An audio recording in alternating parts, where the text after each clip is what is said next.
Good day mga kapadyak at mga kalyabe, siklistang mekaniko. Yung ginagawa ko dito na Toyota Corolla Altis. Yan, binuksan ko na ibabaw niyan. Ang issue nito ay maingay ang andar para siyang diesel, pero ito ay gasoline engine. At binuksan ko na nga yung ilalim ng crankcase.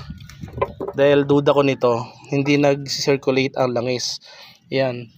Yung pinaka crankcase niya, yung oil pan, yan, ang nakuha sa ilalim ay ganyang kakapal na sludge, yung mga nabubuo na langis. Yan oh. Hindi magsisirculate ng maayos ang makina. Then, nung tinignan ko yung pinakabomba ng langis niya, yung strainer, ayan guys, nako po, baradong barado. Wala nang pagdadaanan ng langis.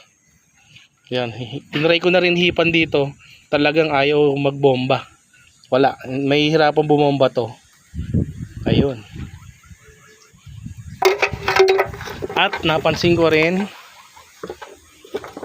dito sa may eto yung kanyang timing chain, siguro dahil hindi agad nagbobomba ang langis, hindi umaahon ko sa pataas, nahihirapan siya, hindi nag-circulate ang langis dito. Ayan guys, so parang tuyong-tuyo na yung ano niya, yung pinaka gear niya saka yung chain.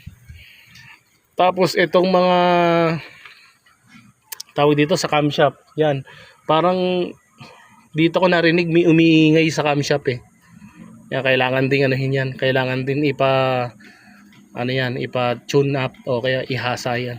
Okay, siklistang mekaniko. Yan, kawa na.